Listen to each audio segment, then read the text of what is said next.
You are bidding on government contracts, but you are not winning government contracts. Or maybe you even have as to yet to win your first government contract. Today, we are looking and pointing to, in this video, what could be contributing significantly to that particular outcome and result that you are getting that you do not want, especially if you are putting time and investment to bidding on contracts. And that is going to be focusing on proposals. And we're going to be pulling out the whiteboard today, and we're going to be talking about a few things as it relates to your proposal that I very much believe is probably, there's something you're doing that's holding you back. And if you can identify just one of these, it doesn't have to be all four, it can totally change not only the proposals that you're submitting, but the type of results that you're getting, because ultimately what you are putting in front of a contracting officer or a source selection board on your Sand.gov bids, or whether you're on a GSA schedule, Unison, DIBS, it doesn't matter, okay? It's very much a similar process, but specifically this very much relates to SAM RFPs and RFQs for those of you who are watching this. So let's talk about what we think might be going on here. Okay, you're bidding contracts. Maybe you've put up a significant number, a number to be proud of sends on the email to the contracting officer, buyer before the due date. Maybe you've done 5 bids, 10 bids. Maybe you're in the 10 to 20, you're in the money range, and you're like, I'm still not winning. Okay, so we don't want to keep making mistakes that are holding us back. We want to learn. Playing the numbers game is not just about putting whatever up and seeing what happens. You have to learn and improve. So as it relates to our proposals, there are a number of things, and I won't go into all of them today, but we are going to cover 4 that I think you could be doing, where you're kind of shooting yourself in the foot, you're holding yourself back. So the first one is going to be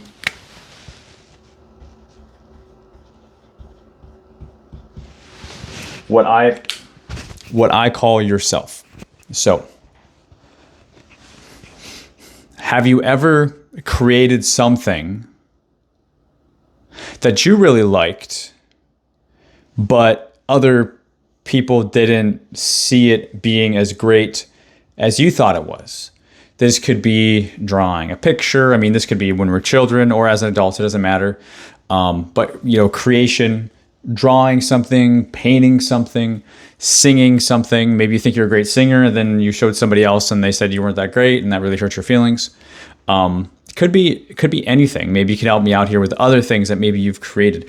And you thought, you did at least a respectable job on it, but then the feedback was lacking. The feedback did not line up with the expectation. You created that thing for yourself.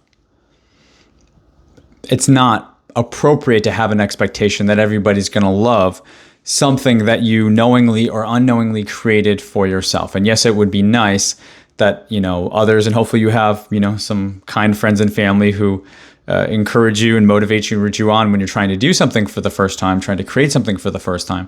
But when it comes to business, when it comes to money, when it comes to contracts, contracting officers, they're not your friends. They're not your inner circle. They are not there to, root you on and motivate you and say, good job, better luck next time. They're not. They're doing their job, just like you should be treating this like a job with very specific set of expectations. So if you are creating proposals for yourself, maybe because you don't know what a winning proposal looks like, or because you think it's so great that you should win, and instead you're not crafting it, you're not writing it, you're not designing, you're not outlining, you're not structuring it for a contracting officer to read. Who is the real viewer here? Is it you, or is it the contracting office? I know some of you do this, and you're proud of your company. You write like 2-page background story of your history for those of you who are self-performing, those of you who are middlemanning. probably not as much. But you kind of can go on and on about stuff in your proposal that you think is great, but it's not something that contracting thinks is great, or something that you, or they rather, even particularly asked for, but you are putting it in the proposal. So you do not want to be writing these proposals for yourself. You want to be writing them for the appropriate audience, the contracting officer, and you want to follow along with the solicitation instructions. Okay, so if you're doing this, it is going to have a negative effect on, well, we can transition to it, but your readability, and it's going to take away from your proposal. So let's keep things going and talk about what might be going on here with number 2.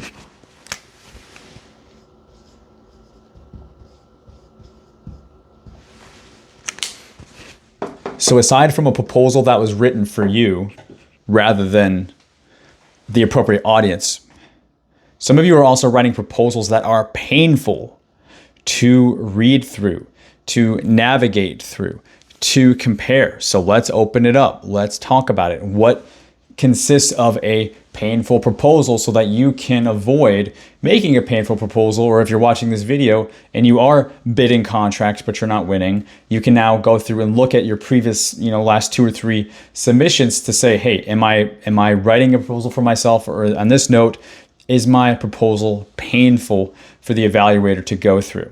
Okay, so a painful proposal could be painful for a number of reasons. First off, you could make it really hard for them to find your stuff.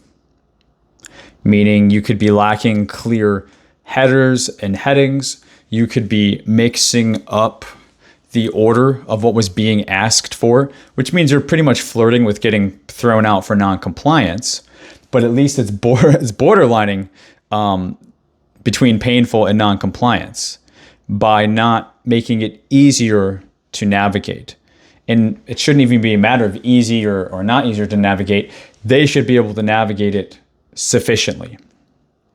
If they can't find what they're looking for, eventually it will be presumed that it's not there, which eventually leads to that non-compliance piece. Another problem could be, are you using a lot of colors? Are you using a lot of graphs, charts, illustrations? You think it makes your proposal look professional, but in reality, contracting has to print this stuff out. And sometimes they do have tripwires in there where if you are doing this, it does become a compliance issue. But if not, at the very least, you could be making this proposal very painful for them to evaluate.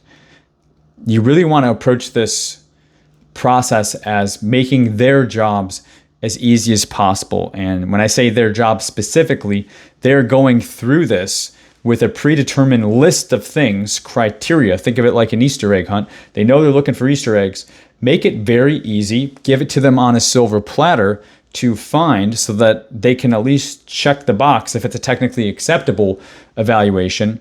But if it is going to be more of a best value trade-off, then they found it, and then make it easy to take them through, whether it's factors and subfactors, volumes, whatever it is for your technical, your past performance, your pricing. Make it easy for them to go through. And again, that starts with sequencing and orders and headings, not cluttering it with too many graphs, charts, colors. Okay, you want to get to the point, and you want to make it very, very clear and very, very matter of fact so that your proposal is not painful. You could also, if they're not giving you page limits, right, you could be abusing that and going too long in length for your certain proposal sections, which is, you think that you're doing better. Maybe you're going on, Groot or ChatGPT or your favorite AI platform, and you think by giving them all this over information is helping you. But if, again, they're not asking for it, it's going to be deemed as fluff that also is going to constitute a painful proposal. All things that makes contracting feel just not great about awarding you the contract. So if you are bidding on contracts, writing proposals, submitting, you think your price is fair, and you're not winning, bidding but not winning, or at least not winning enough for what you think you should, consider these so far. Now to our next point.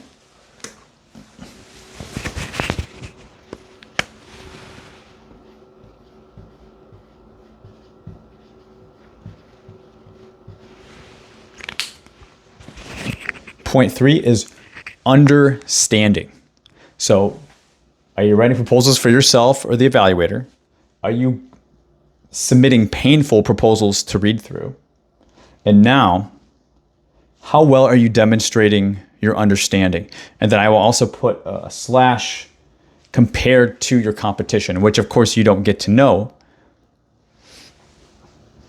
In your proposals, you should be, even if it's not explicitly asked for as a factor, subfactor, volume, whatever, a specific call out in your proposals, you generally, as an overall theme, want to be demonstrating clearly that you understand the requirement. In your technical, in your past performance, and your pricing, you can take jabs at each one of those significant sections of your proposal to write it through the lens of, yeah, we really understand this. We are very confident in our ability to perform on this. And that's going to come through in our technical approach. It's going to come through in our past performance. It's going to come through in our pricing narrative, what have you. It should be coming through all of your significant sections in your proposal, because that is where the confidence is going to be demonstrated, especially if it's not a specific question of, okay, demonstrate your understanding of, the statement of work, which is a very kind of overblown, bloated, very difficult question to answer and to write to, that sometimes contracting will say, especially it's a catch-22, because they're also saying, well, don't just repeat the statement of work saying we will, or we shall. Tell us how you are going to do it. So you do demonstrate how in your technical approach, but you also illustrate it in your past performance and or pricing. Depends on what's being asked for in your proposal. Whatever the proposal mix for the evaluation is going to be, is how you are going to demonstrate it. And you should be demonstrating your understanding of this from multiple different angles. If you are self-performing, you should not have, if you're self-performing, you will understand this. But what will hold you back potentially in your proposal is not putting it on paper. And like our earlier points, not writing it for them to read instead of yourself. So you're kind of over boasting, you're over inflating, or you're making it painful for them to navigate, to find, to get what they are looking for to evaluate based off of their scorecards. Is it very good? Is it excellent? Is it average? Is it satisfactory? Is it unsatisfactory? Okay, this is your scorecard. So you want to take every opportunity you can to demonstrate your understanding. Now, if you're not self-performing and you're middlemanning in your legal middlemanning approach, this is going to come through working very closely with your whichever teaming partner, after getting multiple quotes, you decide to move forward with to submit a proposal based on your and their information together as a team, right? You want to make sure that the understanding is demonstrated, and you can capture that through them, since you are not going to be that particular expert in that scope of work. Okay, you're more on the management end. So either you're self-performing or you're taking a teaming approach. Either event, this is very important. And if you're not doing it, then you are losing more than likely. If you're not losing based on a huge gap in price, then you're losing to your competitors, especially on best value RFPs, who are really taking this opportunity to demonstrate their understanding, to bolster contracting's confidence in their ability to deliver, and then they're going to get awarded the contract at the end of the day instead of you. But we want to reverse that. We want to put you in the winning seat. Okay, these are all things that you can do, and if you even pick one to focus on, it can really make a difference if you're someone who's been putting numbers on the board and you're not seeing the kind of results that you are looking to see. Okay, so our final point.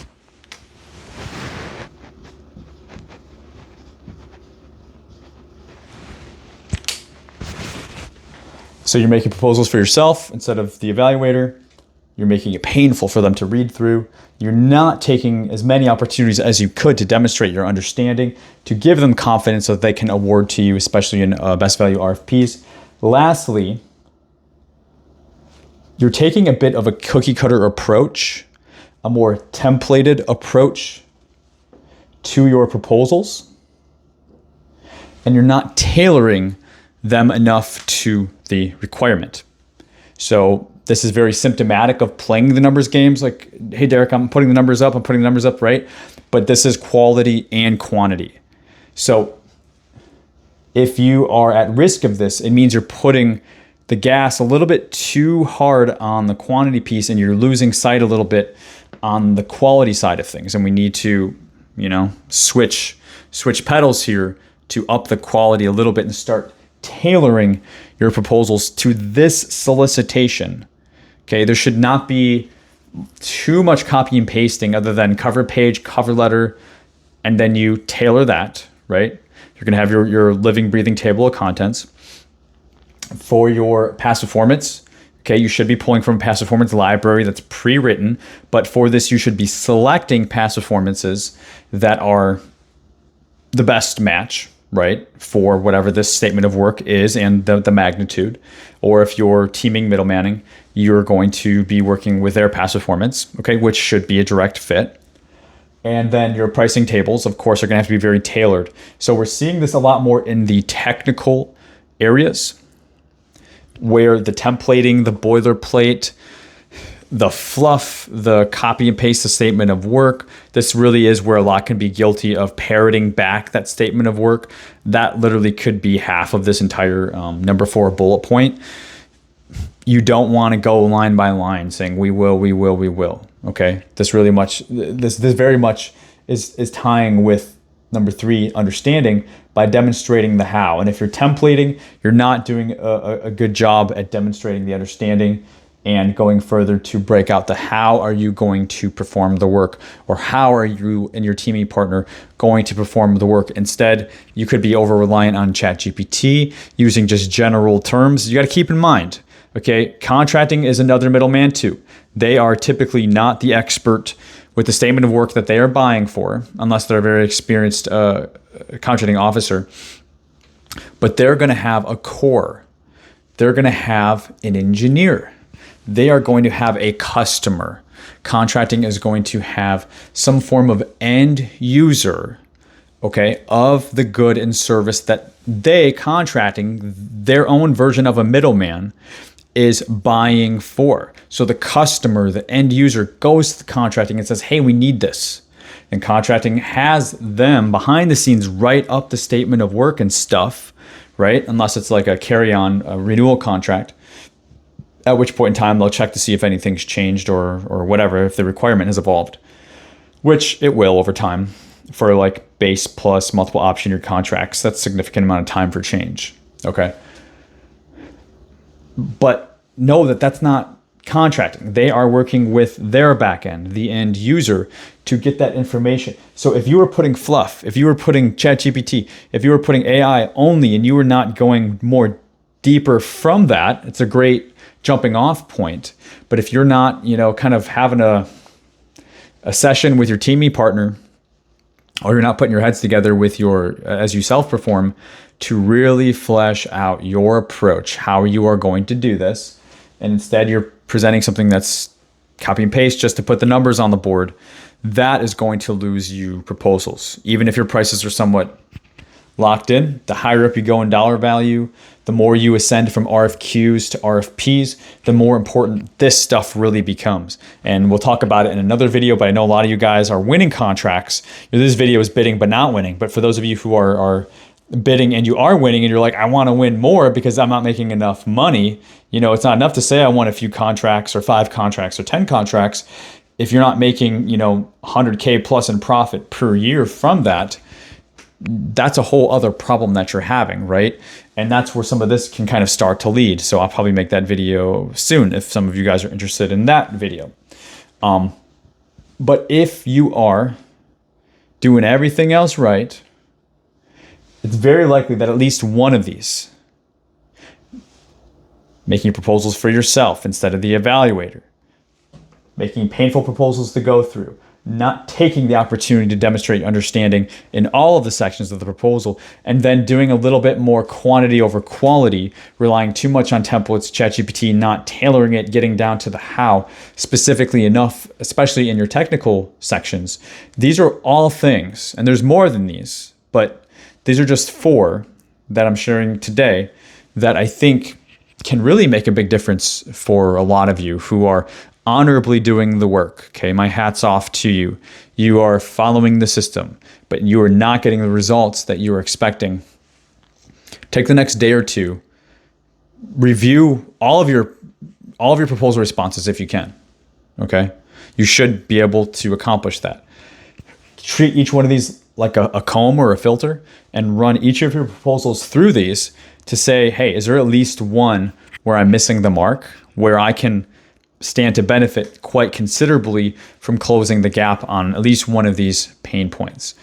So like I mentioned, these are just a few. There is a lot more that I go into and can go into. I did just open up my mentorship. So this is in part what we're going to be focusing on, because I really, really am wanting to mentor and work more closely with businesses that they're past the stage of, kind of like, I got the cage code, now what? You're in the game. You maybe been following the channel for the last year or two. You've doing everything right, but you're still not where you want to be. And like I said, I commend you and my hat's off to you for you doing the work. My guess is there's something like this or something more that we can talk about behind the scenes to tweak, to tailor, to dial in so that you can start getting a lot more results. And if you're not winning, that means to initially start winning. But if you are winning, to start winning more contracts, right? In any event, these are the folks that I'm wanting to work with through the mentorship that I'm very excited to be kicking off. I do have details for that below. If you're interested in becoming a mentee and joining the mentorship, I will have a Google Drive link that has the details. We have the pricing. I have my calendar there. If that's something you want to move forward with, we can have a conversation before enrolling, because I want to make sure it's something that's going to be a good fit for you and a good fit for me. So definitely check that out down below. If you like this style of video, let me know as well. I definitely intend to make more of these. And yeah, like I said, I'm looking for businesses that are in the game and they know that they can be doing more. They could be winning bigger contracts. They could be winning more contracts. Or if you're not winning yet, but you're doing the work and you're putting the numbers on the board, I want to help you to close that gap so you can, especially as we go into the busy season here, come out by September 30th with at least a few contract awards in your hand so that you can move forward into 2026 with a totally different perspective and a whole new set of challenges and problems as you rise and elevate throughout the government contracting game. I want to help you with that. So again, check mentorship information down below. Like, subscribe to the channel. If you're new here, welcome. And I'll see you guys all in the next video. Thanks for watching.